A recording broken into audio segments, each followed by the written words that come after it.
Wir sind bei dem letzten und wichtigsten Schritt angekommen, einem der Schritte zur Erstellung eines PayPal-Kontos. Der Schritt besteht darin, das PayPal-Konto mit dem Bankkonto zu verknüpfen. Ich habe ein PayPal-Konto, nachdem ich es erstellt habe. Jetzt muss ich mein Bankkonto zu meinem PayPal-Konto hinzufügen. Wie? Es gibt zwei Methoden. Entweder gehen wir zu den 3 Linien unten links und klicken darauf, dann klicken wir auf Kredit. Dann klicken wir auf Bank. Dort geben wir die Geburtsdaten zusammen mit der IBAN ein.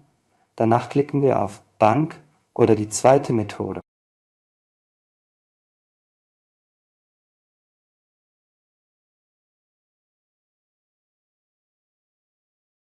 Um unser Bankkonto zu unserem PayPal-Konto hinzuzufügen, wählen wir die Option oben in der Mitte namens Abo, ähnlich wie bei der Finanz- oder elektronischen Geldbörse.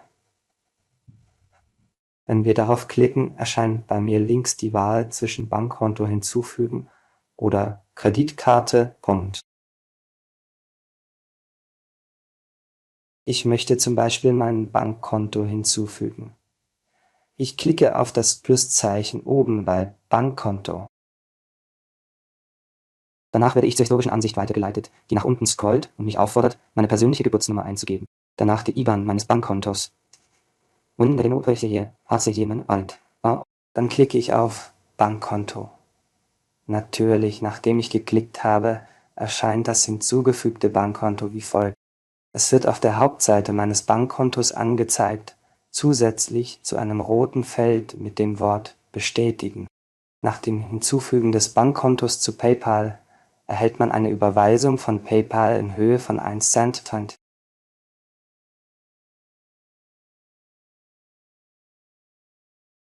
Zusätzlich zu einem Code, der aus 4 Ziffern besteht.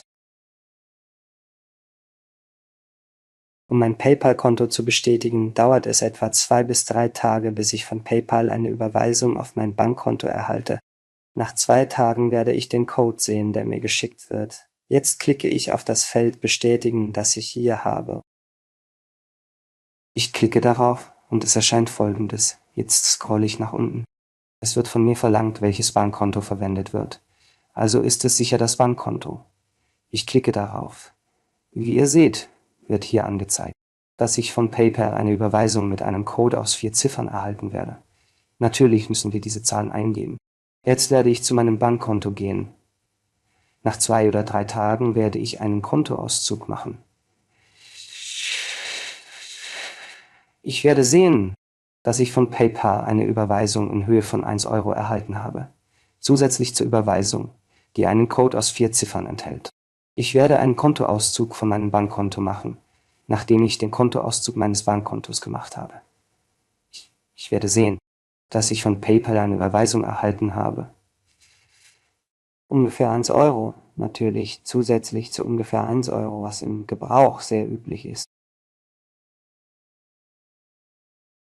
Wie Sie sehen, habe ich hier einen Code, der aus 4 Ziffern besteht. Natürlich soll ich diesen Code nehmen, um mein Bankkonto in meinem PayPal-Konto zu bestätigen. Dieser Code ist der 1693. Ich werde diese Nummer nehmen, aber diese Nummer besteht aus 4 Ziffern. 1693 werde ich nehmen, um die Bestätigung durchzuführen. Ich werde zu meinem PayPal-Konto zurückkehren. Natürlich, Leute. Nachdem ich die Überweisung von PayPal erhalten habe, zusätzlich zu meinem Code, werde ich auf Bankkonto klicken und den Code eingeben, der auf mein Konto eingegangen ist, und ich werde den Code eingeben, der auf mein Konto eingegangen ist. Und ich werde den Code eingeben, der auf mein Konto eingegangen ist, und ich werde den Code eingeben, der auf mein Konto eingegangen ist, und ich werde den Code eingeben, der auf mein Konto eingegangen ist, und ich werde den Code eingeben, der auf mein Konto eingegangen ist, und ich werde den Code eingeben, der auf mein Konto eingegangen ist, und ich werde den Code eingeben, der auf mein Konto eingegangen ist. Ich werde den Code eingeben, der auf mein Konto eingegangen ist, und ich werde den Code eingeben, der auf mein Konto eingegangen ist. Der Code, der auf mein Konto eingegangen ist, teilt mir mit, wie der Name meiner Bank lautet, und er teilt mir mit, dass die Bestätigung abgeschlossen ist. Jetzt gibt er das Wort Fertig aus. Nachdem er Fertig ausgibt, ist die Verknüpfung zwischen meinem PayPal-Konto und meinem Bankkonto hergestellt. Wenn wir jetzt zur persönlichen Seite hier gehen, sehen wir, dass beim Bankkonto früher das Wort verbunden stand. Aber jetzt ist dieses Wort verschwunden. Natürlich ist jetzt, nachdem die Verknüpfung zwischen dem Bankkonto und dem PayPal-Konto hergestellt wurde, mein PayPal-Konto bereit. Jetzt kann ich Zahlungen tätigen und auch etwas im Internet mit meinem PayPal-Konto kaufen. Das war unser bisheriger Unterricht.